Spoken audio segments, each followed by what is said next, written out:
Students, आज आपण pseudo first order reaction हा केमिकल कायनेटिक्स मधील अतिशय महत्त्वाचा पॉइंट आहे, त्याच्याविषयी डिस्कस करणार आहोत. तर नक्की काय आहे ते पाहू आपण. स्युडो ऑर्डर रिएक्शन कशाला म्हणायचं किंवा स्युडो हा जो वर्ड आहे याचं मिनिंग काय? याचं मिनिंग आहे आभासी. याचं मिनिंग काय? आभासी. स्युडो मीन्स आभासी. हेच अशी रिएक्शन की जी रिएक्शन ऍक्च्युअल मध्ये फर्स्ट ऑर्डर असत नाही, पण बिहेव करताना फर्स्ट ऑर्डर रिएक्शन प्रमाणे बिहेव करते. ओके, तर याची डेफिनेशन काय आहे? लिहून घ्यायची डेफिनेशन, नोट डाऊन करायचे. स्युडो फर्स्ट ऑर्डर रिएक्शन काय definition? The reaction which have higher order true rate law but found to be behaves as a first order reaction called as pseudo first order reaction. Pseudo first order reaction कशाला म्हणायचं? The reaction which have higher order true rate law but found to be behaves as a first order reaction. This reaction is called as pseudo first order reaction. तर याच्यामध्ये आपल्याला जे example पाहायचं आहे ते example कशाचं आहे? पहिले एक्झाम्पल आहे hydrolysis of methyl acetate.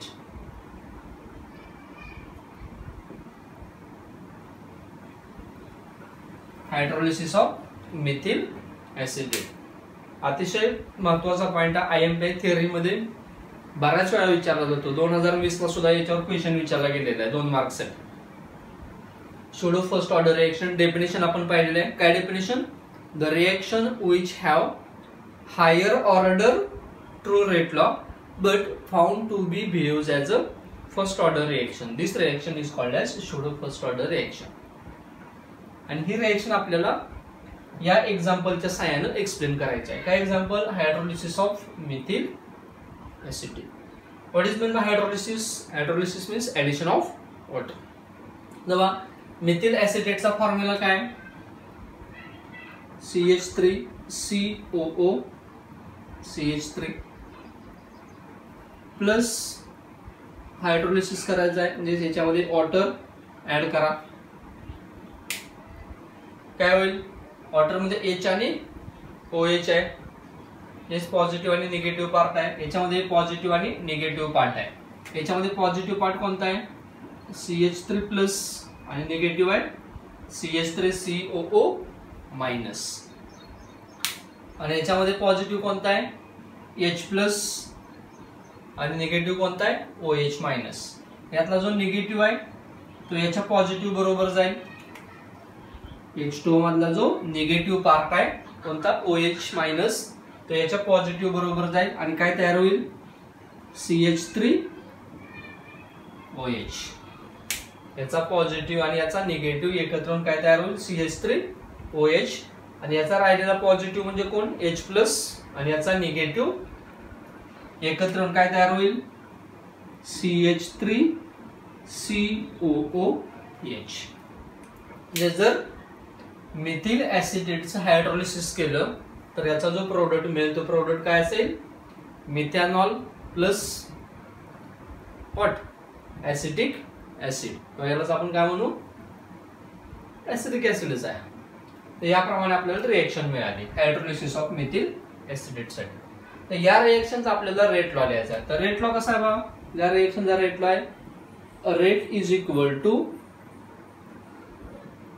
K dash into concentration of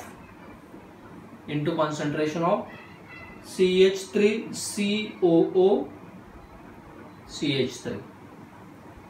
क्या rate law? Rate is equal to K dash constant है K dash into concentration of CH3COO CH3 into concentration of H2O. Into concentration of H2O. या रिएक्शनचा जो rate law लिहिला आपण, तो rate law कसा लिहिलाय? Rate is equal to K dash into concentration of what methyl acetate into concentration of H2O. आता या ठिकाणी जर आपण या रिएक्शनची ऑर्डर पाहिली तर ऑर्डर काय मिळेल बा?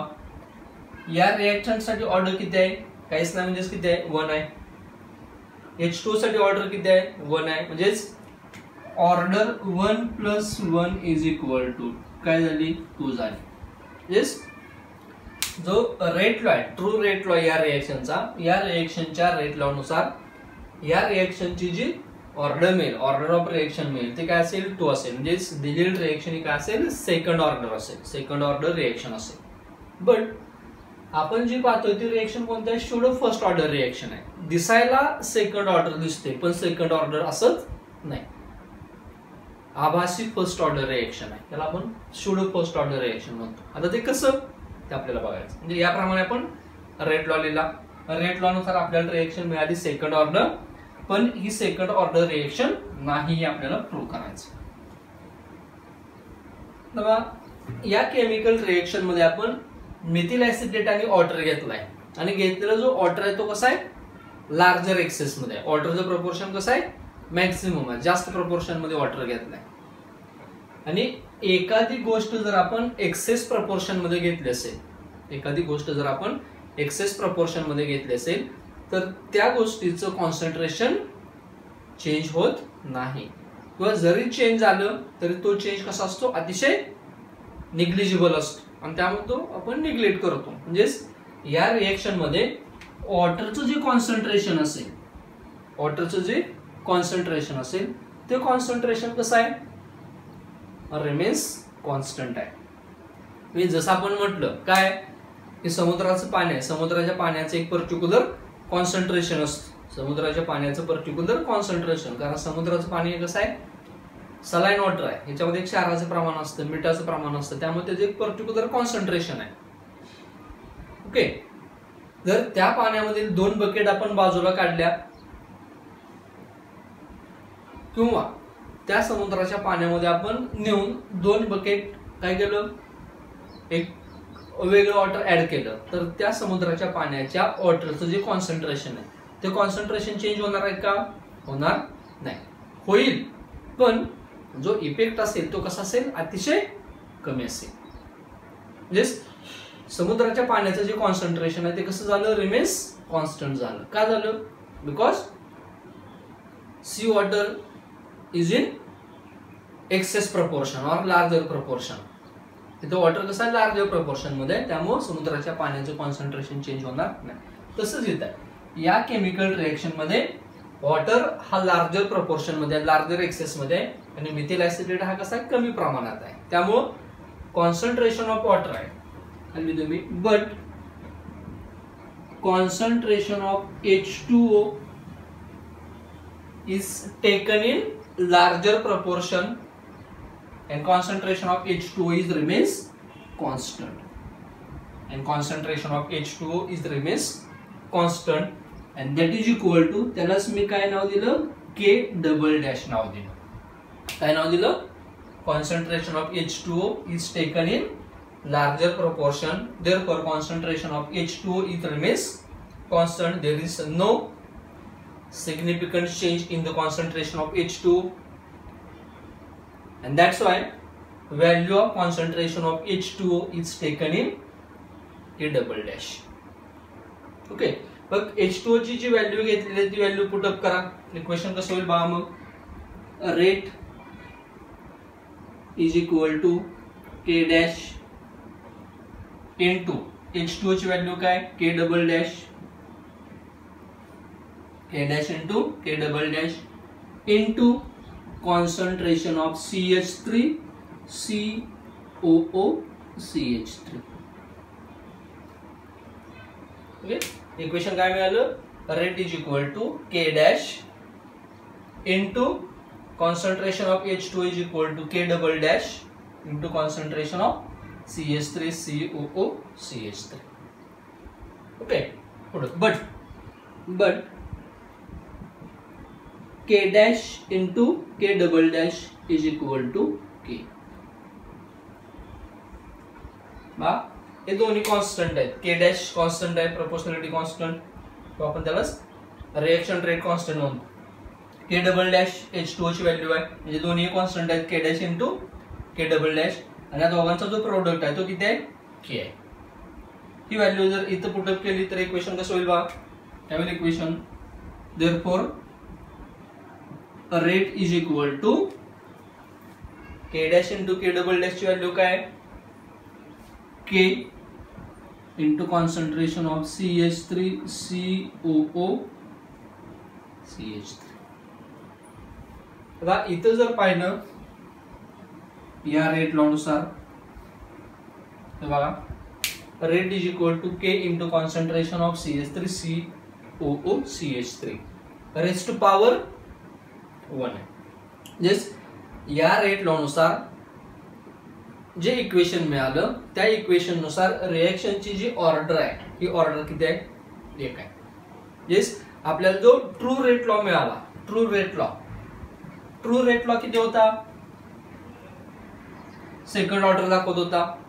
पण जो ऍक्च्युअल मध्ये मिळाला, रिएक्शन ऍक्च्युअल मध्ये बिहेव झाली, एक्सपेरिमेंटल रिएक्शनचं बिहेवियर होतं ते कसं होतं? फर्स्ट ऑर्डर रिएक्शन प्रमाणे होतं. अशा रिएक्शनला काय म्हटलं जातं?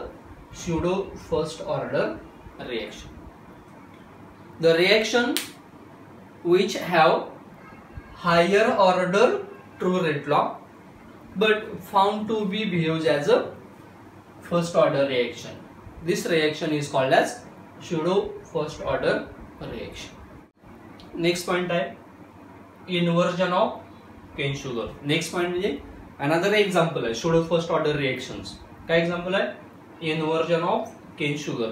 जसं आपण पहिले example पाहिला hydrolysis of methyl acetate, तसं सेकंड एक्झाम्पल आहे इन्व्हर्जन ऑफ केन शुगर. तर केन शुगरचा फॉर्म्युला काय? काय formula cane sugar? C12 H22O11 C12H22O11 हा कसा फॉर्म्युला आहे? शुगरचा फॉर्म्युला. आणि याचं इन्व्हर्जन म्हणजेच काय? Hydrolysis plus H2 plus H2. तर सुक्रोज मध्ये जर वॉटर ऍडिशन केली तर याच्यापासून काय मिळतं? ग्लुकोज आणि फ्रुक्टोज मिळतो. मग जो प्रोडक्ट मिळतो काय असेल? C6H12O6 plus C6H12O6 glucose and fructose. Glucose आणि फ्रुक्टोज हे दोन्ही काय एकमेकाचे आयसोमर आहेत. दोघांचा फॉर्म्युला कसा आहे?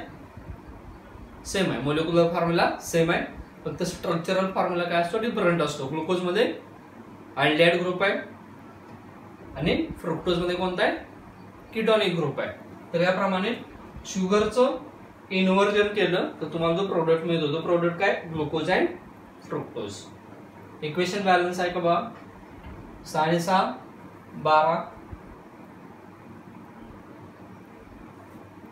12 आणि 12 24 22 आणि 2 24 आणि 11 आणि 1 12 6 आणि 6 12. ओके, या इक्वेशन साठी रेट लॉ लिहायचा आहे. रेट लॉ कसा होईल? Rate is equal to K dash into concentration of C12H22O11 into concentration of H2.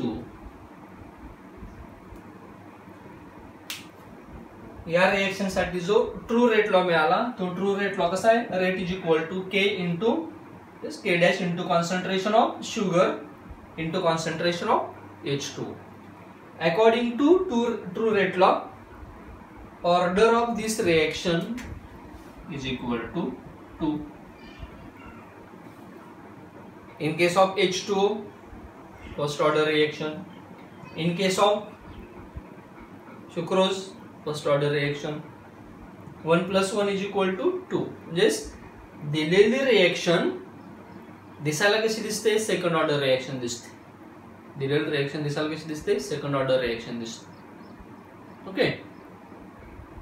The reaction which have the reaction which have higher order true rate law but found to be used as a first order reaction.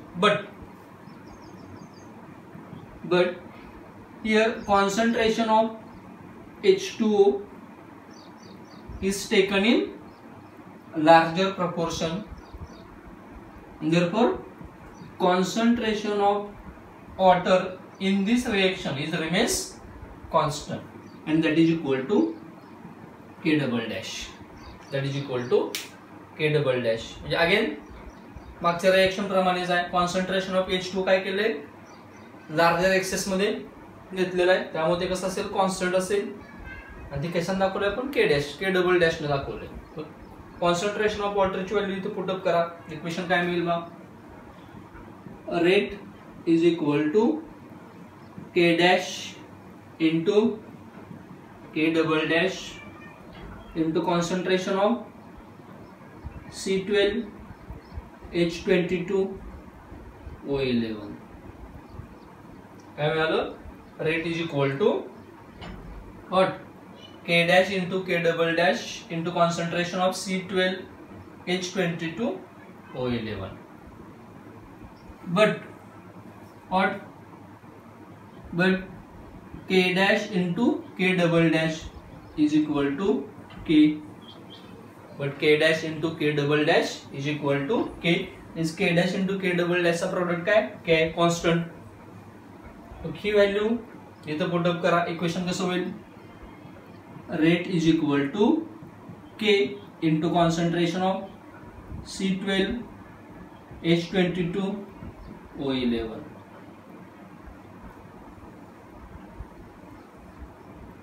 याच reaction साठी आणखी एक rate law मिळाला. हा पहिला rate law आहे, ज्याला आपण ट्रू रेट लॉ म्हणतो, आणि हा एक्सपेरिमेंटल रेट लॉ आहे. हा थेरॉटिकल आहे, हा एक्सपेरिमेंटल आहे.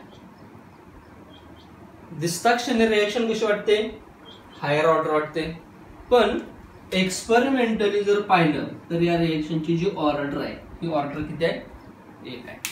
That means the reaction which have higher order true rate law but found to be behaves as a first order reaction. This reaction is called as pseudo first order reaction. This reaction is called as pseudo first order reaction. समजलं? दोन example पाहिले. कोणकोणते? एक inversion of cane sugar आणि दुसरं hydrolysis of methyl acetate. Hydrolysis of methyl acetate. तुम्ही तिसरं example याच्यासाठी एक्सप्लेन करायचं आहे. कोणते एक्झाम्पल आहे? Hydrolysis of ethyl acetate.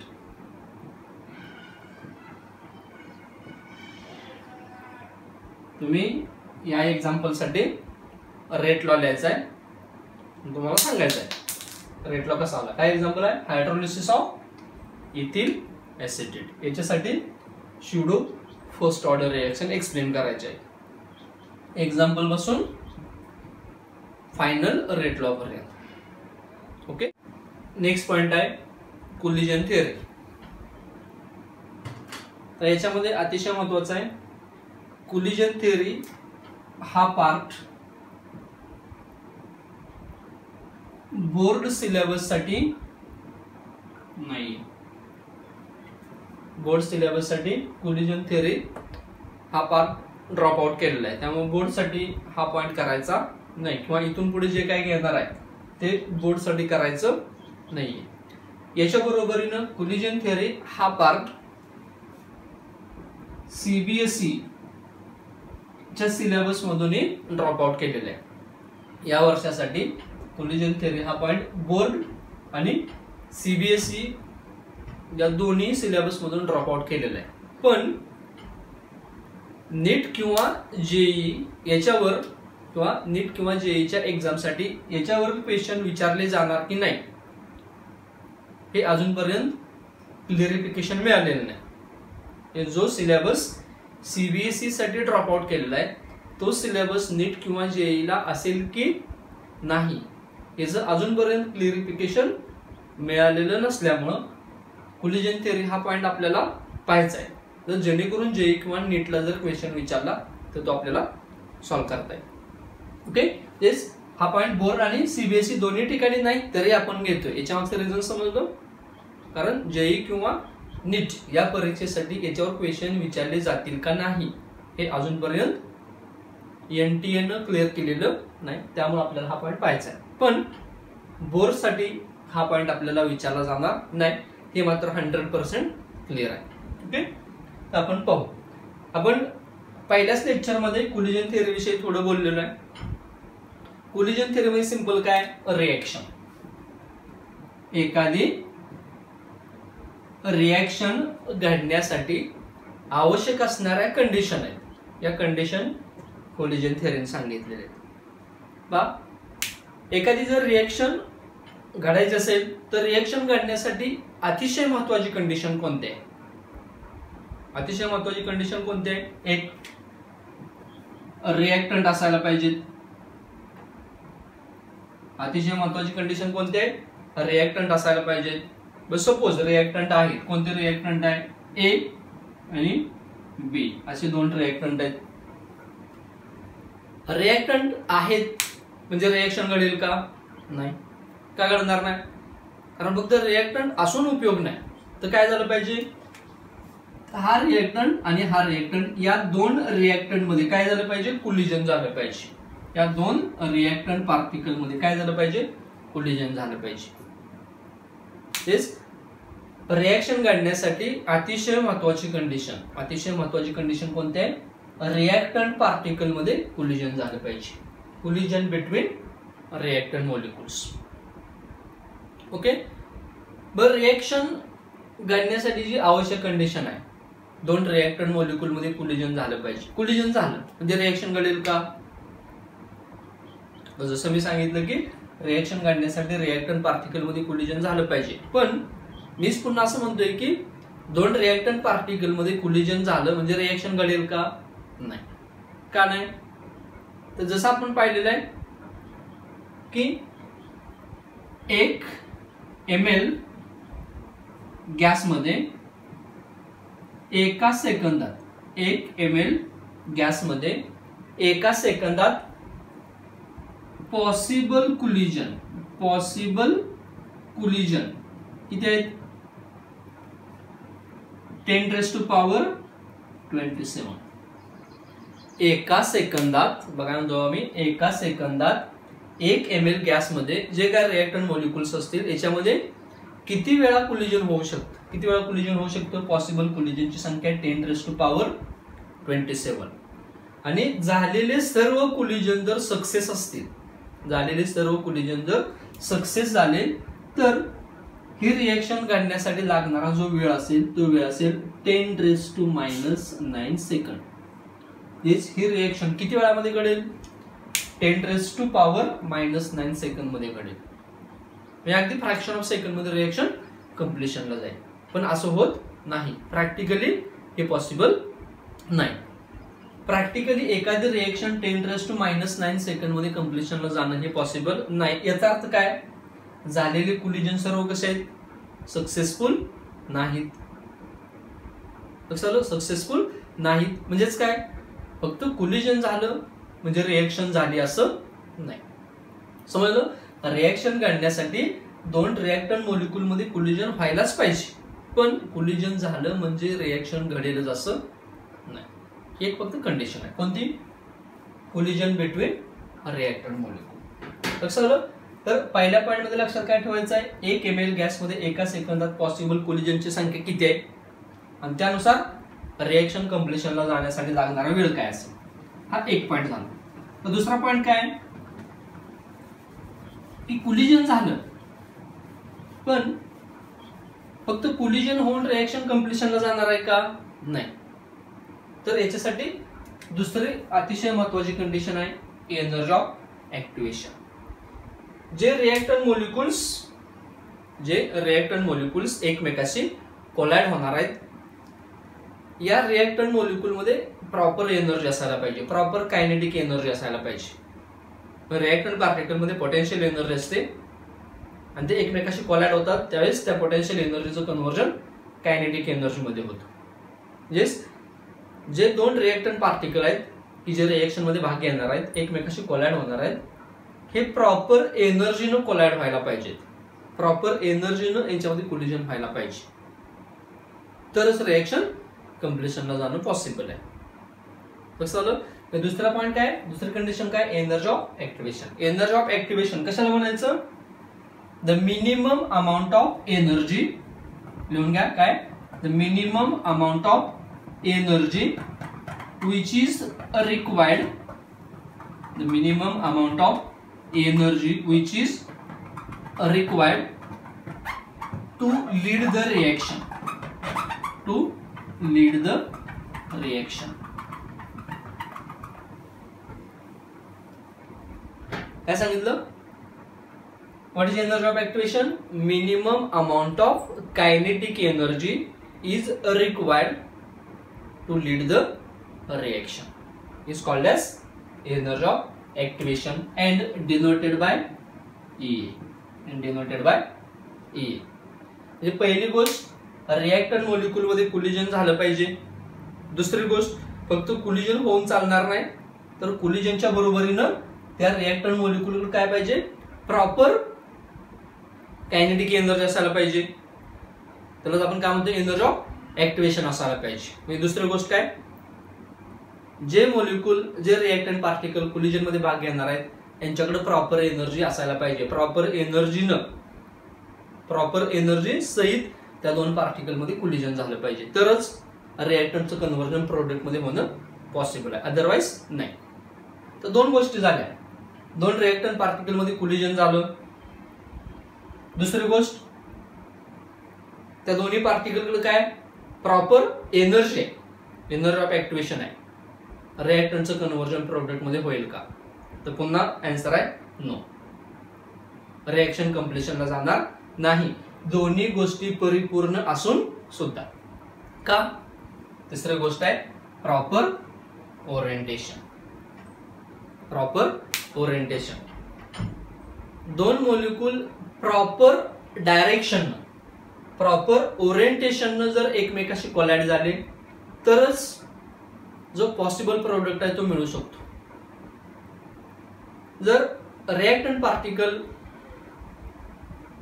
वेगवेगळ्या डायरेक्शन मध्ये, वेगवेगळ्या ओरिएंटेशन मध्ये एकमेकाशी कोलाइड झाले, तर तुम्हाला जो आवश्यक प्रोडक्ट आहे तो प्रोडक्ट मिळणार नाही. चलो, ही तिसरी गोष्ट महत्वाची आहे, कोणती? Proper orientation.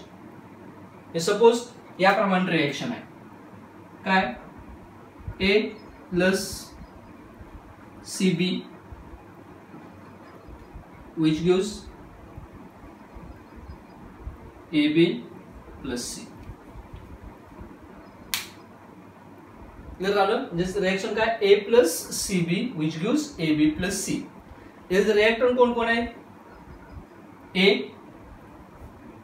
आणि CB असे दोन रिएक्टंट आहे. पहिला रिएक्टंट कोण आहे? A, दुसरा रिएक्टंट मॉलिक्युल आहे CB आणि प्रोडक्ट काय, AB plus C. तर सपोज याप्रमाणे ओरिएंटेशन झालं, हा रिएक्टंट मॉलिक्युल आहे A प्लस हा रिएक्टंट मॉलिक्युल आहे C आणि हा रिएक्टंट मॉलिक्युल आहे B.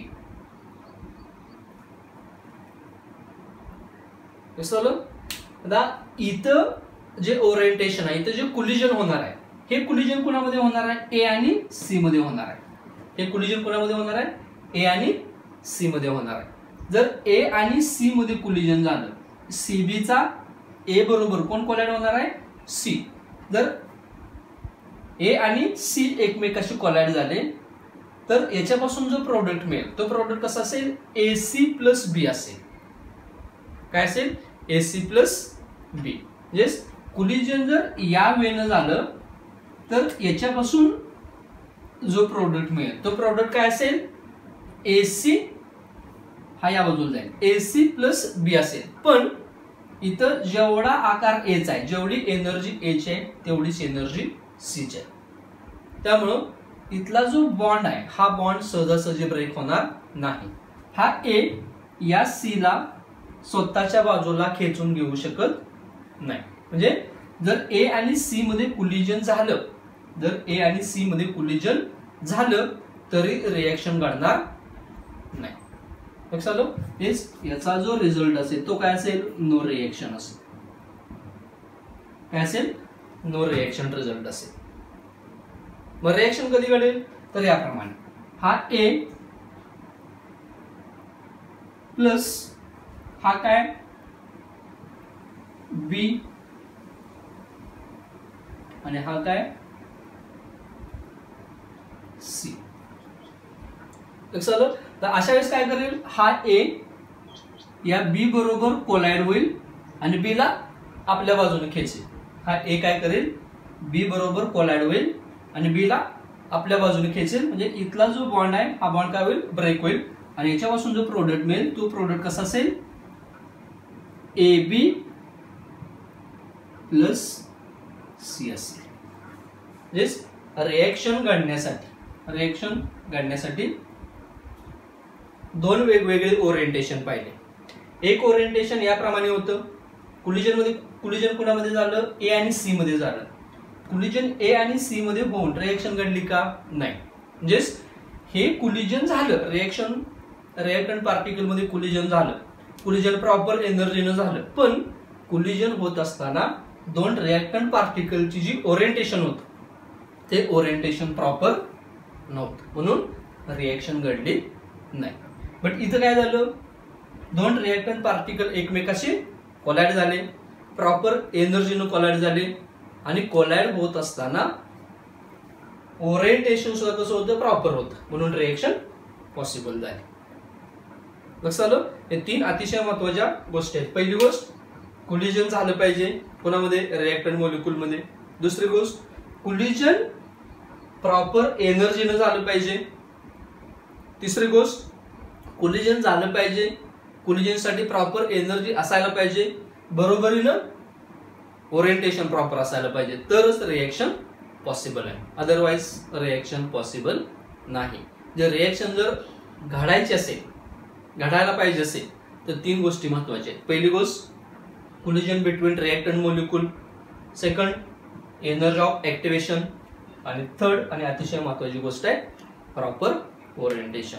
आणि याच्या रिलेटेड मी एक तुम्हाला छोटी गोष्ट सांगितली होती. काय सांगितली होती की तुम्हाला कराडमधून कुठे जायचं आहे, कोल्हापूरला जायचं. कराडमधून कुठे जायचं आहे, कोल्हापूरला जायचं आहे. कराडमधून जर कोल्हापूरला जायचं असेल तर तीन गोष्टी अतिशय महत्वाच्या आहेत. पहिली गोष्ट, collision between reactant. That means तुमच्या मनामध्ये कोल्हापूरला जाण्याची इच्छाशक्ती असायला पाहिजे. तुमच्या मनामध्ये कराडमधून कोल्हापूरला जाण्याची इच्छाशक्ती असायला पाहिजे. म्हणजे तुमच्या मनामध्ये असं द्वंद्व झालं पाहिजे, विचारांचं द्वंद्व झालं पाहिजे की मला कोल्हापूरला जायचं. पहिली गोष्ट. जर फक्त इच्छाशक्ती आहे कोल्हापूरला जायची पण जर तुमच्यामध्ये एनर्जीच नसेल, तुम्ही आजारी असाल, तुम्ही कराडमधून कोल्हापूरला पोहोचू शकाल का, नाही. म्हणजे दुसरी गोष्ट काय, फक्त इच्छाशक्ती असून चालणार नाही, तर त्याच्या बरोबरीने तुमच्यामध्ये तेवढी एनर्जी पाहिजे की तुम्हाला कराडमधून कोल्हापूरला जाण्यासाठी उपयोगी पडेल. म्हणजे पहिली गोष्ट इच्छाशक्ती पाहिजे. दुसरी गोष्ट, ते काम करण्यासाठी, तिथं पोहोचण्यासाठी जी एनर्जी आवश्यक आहे ती एनर्जी तुमच्याकडे असायला पाहिजे. आणि तिसरी गोष्ट ही जी अतिशय महत्वाची आहे, कराडमधून कोल्हापूरला जात असताना प्रॉपर डायरेक्शन कोणते ही माहित पाहिजे. जर तुम्ही कराडमधून निघाला आणि साताराच्या डायरेक्शनने पळत सुटला तर कराडमधून साताऱ्याच्या डायरेक्शनने जात असताना कोल्हापूर कुठेही लागत नाही.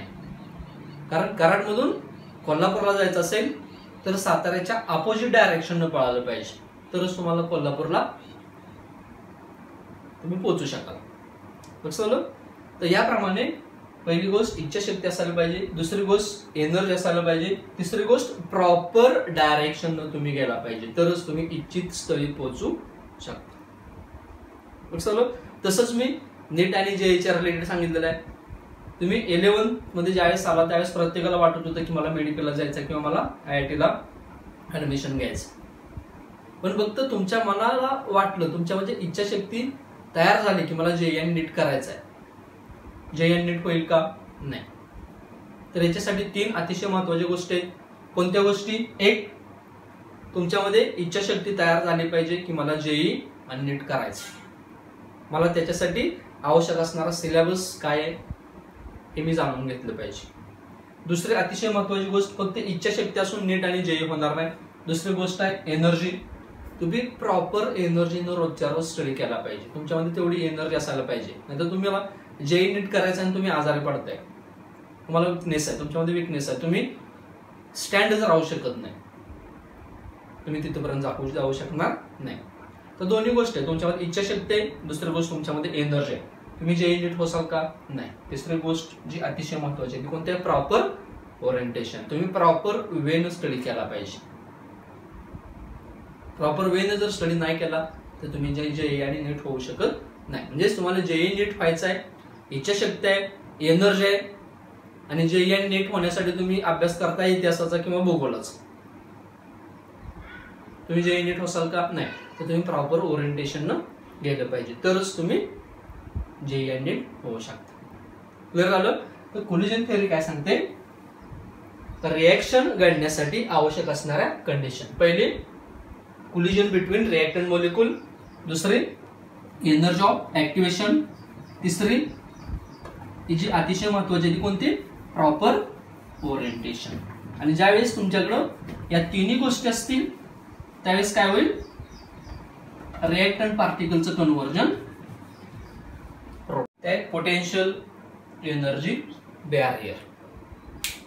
पोटेन्शियल एनर्जी बॅरियर काय किंवा याचा कोलिजन थिअरीमध्ये किंवा रिएक्शन मध्ये काय रोल आहे ते आपल्याला समजून घ्यायचं आहे. तर ही एक पोटेन्शियल एनर्जी डायग्राम आहे, जे तुम्ही हॅलोजन डेरिव्हेटिव्ह ऑफ अल्केनी याच्यामध्ये SN1 SN2 या रिएक्शन मध्ये पाहिले असेल. Y ऍक्सिसवर आपण पोटेन्शियल एनर्जी घेतली आणि X ऍक्सिसवर काय? रिएक्शन कोऑर्डिनेट किंवा त्याला आपण काय म्हणतो? रिएक्शन प्रोग्रेस म्हणतोय. आणि याप्रमाणे पोटेन्शियल एनर्जी डायग्राम ड्रॉ केलेली आहे. या पोटेन्शियल एनर्जी डायग्राम मध्ये हा जो आहे हा आहे रिएक्टंट. हा काय? रिएक्टंट आहे. हा काय? प्रोडक्ट आहे. रिएक्टंट आणि प्रोडक्टच्या मध्ये हा काय? ऍक्टिव्हेटेड कॉम्प्लेक्स आहे. ही जागा जी आहे ती ऍक्टिव्हेटेड कॉम्प्लेक्स आहे, त्याला आपण ट्रान्झिशन स्टेट म्हणतो, जिथे इंटरमिडिएट तयार होतो. रिएक्टंटची एनर्जी ते ट्रान्झिशन स्टेटची एनर्जी यातला जो डिफरन्स आहे त्याला एनर्जी ऑफ ऍक्टिव्हेशन म्हटलं जातं. तर काय म्हटलं जातं? Energy of activation. आणि रिएक्टंटची एनर्जी आणि प्रोडक्टची एनर्जी यातला जो डिफरन्स आहे याला डेल्टा H एन्थाल्पी म्हटलं जातं. याला काय म्हटलं जातं? एन्थाल्पी. तर बा रिएक्टंटचं कन्व्हर्जन जर प्रोडक्ट मध्ये व्हायचं असेल, तर असं जाऊन चालेल का? नाही. तर रिएक्टंटचं कन्व्हर्जन प्रोडक्ट मध्ये होण्यासाठी हा पाथ आहे. या पाथ मध्ये काय होतं? रिएक्टंटचं कन्व्हर्जन प्रोडक्ट मध्ये होतं. ज्यावेळेस रिएक्टंट मॉलिक्यूल एकमेकांशी कोलॅड होतात त्यावेळेस रिएक्टंट मॉलिक्यूल मध्ये जी पोटेन्शियल एनर्जी असते त्या पोटेन्शियल एनर्जीचं कन्व्हर्जन कायनेटिक एनर्जी मध्ये होतं. पोटेन्शियल एनर्जीचं कन्व्हर्जन काय होतं? कायनेटिक एनर्जी मध्ये होतं. ओके. आणि ती एनर्जी काय करते? रिएक्टंट मॉलिक्यूलला प्रोडक्ट मध्ये काय करते? लीड करते, ट्रान्सफर करते. लक्षात आलं? तर रिएक्टंट मॉलिक्यूलचं कन्व्हर्जन प्रोडक्ट मध्ये होत असताना पोटेन्शियल एनर्जीचं कन्व्हर्जन कशामध्ये झालं? कायनेटिक एनर्जी मध्ये झालं, ज्याला आपण काय म्हणतो? एनर्जी ऑफ ऍक्टिव्हेशन म्हणतो. ही रिएक्टंट मॉलिक्यूलला ज्या एनर्जीने काय केलं? ऍक्टिव्हेट केलं. ती ही हाईट आहे ऍक्टिव्हेशन एनर्जी. ऍक्टिव्हेशन एनर्जी जेवढी जास्त असेल, ऍक्टिव्हेशन एनर्जी काय असेल? जेवढी जास्त असेल तेवढं रिएक्टंटचं कन्व्हर्जन प्रोडक्ट मध्ये सहजासहजी होणार नाही. हे जेवढी ऍक्टिव्हेशन एनर्जी काय असेल? जास्त असेल ऍक्टिव्हेशन एनर्जीची हाईट काय असेल, जेवढी जास्त असेल तेवढं रिएक्टंटचं कन्व्हर्जन प्रोडक्ट मध्ये सहजासहजी होणार नाही. तर याप्रमाणे पोटेन्शियल एनर्जी डायग्राम आहे. याला आपण पोटेन्शियल एनर्जी बॅरियर म्हणतो. हे काय पोटेन्शियल एनर्जी बॅरियर आहे. जर पोटेन्शियल एनर्जी बॅरियर तुम्हाला याप्रमाणे मिळालं तर या दोन्ही बॅरियरचा जर विचार केला तर इथं जी एनर्जी ऑफ ऍक्टिव्हेशनची हाईट आहे ती एनर्जी ऑफ ऍक्टिव्हेशनची हाईट जास्त कुठं आहे, इथं आहे. जेवढी एनर्जी ऑफ ऍक्टिव्हेशन जास्त तेवढं रिएक्टंटचं कन्व्हर्जन प्रोडक्ट मध्ये होण्यासाठी अडचणी जास्त येणार आहे. जेवढी एनर्जी ऑफ ऍक्टिव्हेशनची हाईट कमी तेवढं रिएक्टंटचं कन्व्हर्जन इझिली काय होईल, प्रोडक्ट मध्ये होईल.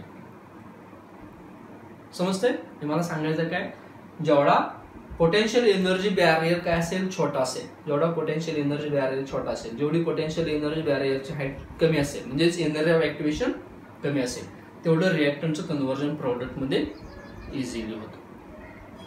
जर रेट ऑफ रिएक्शन वाढवायचं असेल, रेट ऑफ रिएक्शन वाढवायचं असेल तर एनर्जी ऑफ ऍक्टिव्हेशन काय असायला पाहिजे, कमी असायला पाहिजे. जेवढी एनर्जी ऑफ ऍक्टिव्हेशन कमी तेवढा रेट ऑफ रिएक्शन जास्त. लक्षात, जेवढा रेट ऑफ रिएक्शन काय असेल जास्त असेल तर तो कशामुळे असेल, एनर्जी ऑफ ऍक्टिव्हेशन काय असेल कमी असेल. लक्षात, पोटेन्शियल एनर्जी बॅरियर समजते काय, समजून घ्यायचं आहे यातून, जेवढी पोटेन्शियल एनर्जी बॅरियरची हाईट जास्त तेवढा रेट ऑफ रिएक्शन कमी. जेवढी पोटेन्शियल एनर्जी बॅरियरची हाईट कमी तेवढा रेट ऑफ रिएक्शन जास्त. म्हणजेच एनर्जी ऑफ ऍक्टिव्हेशन आणि रेट ऑफ रिएक्शन याच्यामध्ये जे रिलेशन आहे ते रिलेशन कसं आहे, इनव्हर्सली प्रोपोर्शनल आहे. जेवढी एनर्जी ऑफ ऍक्टिव्हेशन जास्त तेवढा रेट ऑफ रिएक्शन कमी. क्लिअर झालं? एनर्जी ऑफ ऍक्टिव्हेशन म्हणजे काय, रिएक्टंटचा मॉलिक्यूल, रिएक्टंट मॉलिक्यूल आणि ट्रान्झिशन स्टेट याच्यामध्ये असणारा एनर्जीचा डिफरन्स. रिएक्टंटचं कन्व्हर्जन कुठेपर्यंत होत नाही, जोपर्यंत रिएक्टंट मॉलिक्यूल इथून इथपर्यंत जात नाही. रिएक्टंट मॉलिक्यूलची जी एनर्जी आहे, सपोज 300 किलो जूल एवढी एनर्जी आहे. ट्रान्झिशन स्टेटची एनर्जी किती आहे, 300 किलो जूल. रिएक्टंटची एनर्जी किती आहे, सपोज 150 किलो जूल आहे. रिएक्टंट मॉलिक्यूलकडे एनर्जी किती आहे, 150 किलो जूल. रिएक्टंट मॉलिक्यूलला प्रोडक्ट मध्ये कन्वर्ट होण्यासाठी, आता ऍक्च्युअल मध्ये प्रोडक्टची एनर्जी किती आहे, सपोज 30 किलो जूल आहे, 30 किलो जूल आहे. रिएक्टंटची एनर्जी 150 किलो जूल आहे. 150 किलो जूल मधून 30 किलो जूल मध्ये जाणं अतिशय सोपं आहे. पण 150 किलो जूल मधून 30 किलो जूल मध्ये जात असताना जो मधला टप्पा आहे तो कितीचा आहे, 300 किलो जूलचा आहे. या रिएक्टंट मॉलिक्यूलला 300 किलो जूलचा टप्पा पार केल्याशिवाय 30 किलो जूल मध्ये जाता येत नाही. लक्षात, जर रिएक्टंट मॉलिक्यूलला प्रोडक्ट मध्ये जायचं असेल तर त्याची एनर्जी आहे 150 किलो जूल. प्रोडक्ट मध्ये ट्रान्सफर होण्यासाठी एनर्जी एवढी आवश्यक आहे, पण मधला टप्पा हा आहे. म्हणजेच 150 किलो जूल पासून रिएक्टंट मॉलिक्यूलनं 300 किलो जूल इथपर्यंतची एनर्जी काय केली पाहिजे, मिळवली पाहिजे. तेवढी एनर्जी त्या रिएक्टंट मॉलिक्यूलनं तयार केली पाहिजे. ज्यावेळेस 300 किलो जूल एवढी एनर्जी तो रिएक्टंट मॉलिक्यूल काय करेल, अचीव करेल, त्यावेळेस तो इथं पोहोचेल. आणि एकदा तो इथं पोहोचला की तो डायरेक्ट कशामध्ये कन्वर्ट होणार आहे, प्रोडक्ट मध्ये कन्वर्ट होणार आहे. आणि इथून खाली जात असताना तो काय करेल, एनर्जी लॉस करेल. कारण प्रोडक्ट मध्ये स्टेबल होण्यासाठी, प्रोडक्ट मध्ये त्याला स्टेबल होण्यासाठी मिनिमम एनर्जीची आवश्यकता आहे. किती, 30 किलो जूल. येस बा, रिएक्टंटची एनर्जी किती होती, 150 किलो जूल. प्रोडक्ट मध्ये पोहोचण्यासाठी त्यानं काय केली, 300 किलो जूल ही ट्रान्झिशन स्टेटची एनर्जी आहे, एवढी एनर्जी अचीव केली, मिळवली. म्हणजे प्लस 150 किलो जूल एनर्जी मिळवली. पण ज्यावेळेस तो ट्रान्झिशन स्टेटला गेला, ट्रान्झिशन स्टेट मधून प्रोडक्ट मध्ये त्याला स्टेबल होण्यासाठी जी एनर्जी आवश्यक आहे ती किती आहे, 330 किलो जूल आहे. जवळजवळ 270 किलो जूल एवढी एनर्जी त्या सबस्टन्सनं काय केली, बाहेर टाकली. लक्षात. मग या रिएक्शनचा जो एन्थाल्पी चेंज आहे तो एन्थाल्पी चेंज 270 किलो जूल आहे का, नाही. तर त्या रिएक्टंटची पहिली एनर्जी किती होती, 150 किलो जूल. प्रोडक्टची एनर्जी किती आहे, 30 किलो जूल.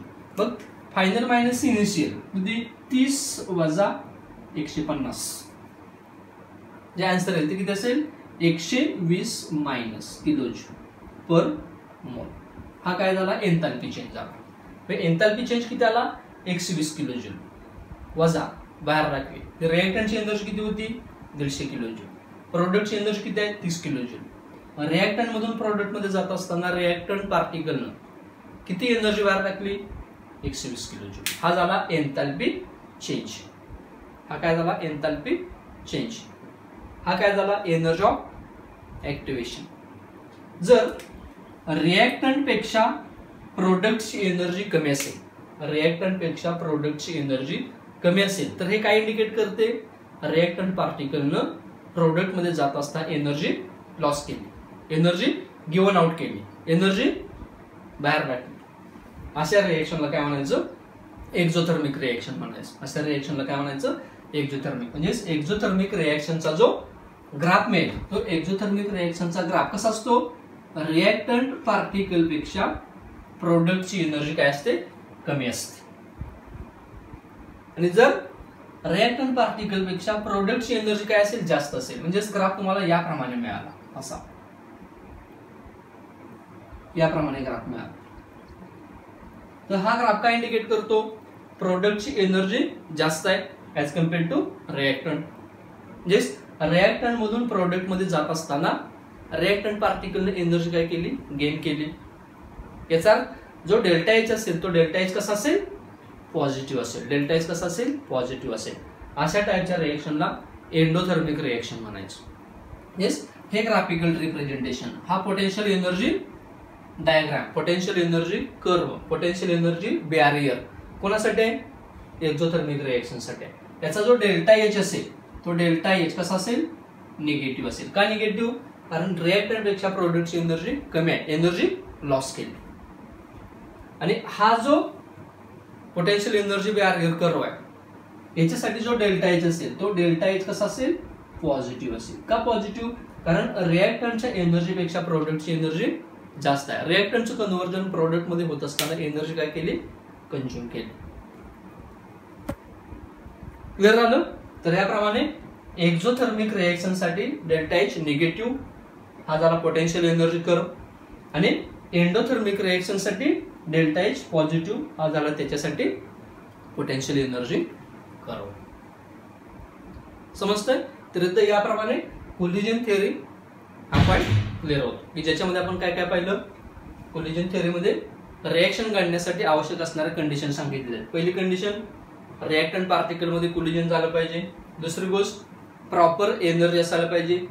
तिसरी गोष्ट प्रॉपर ओरिएंटेशन पाहिजे. आणि चौथी गोष्ट पोटेन्शियल एनर्जी बॅरियर. जेवढी पोटेन्शियल एनर्जी बॅरियरची हाईट कमी तेवढा रेट ऑफ रिएक्शन फास्ट.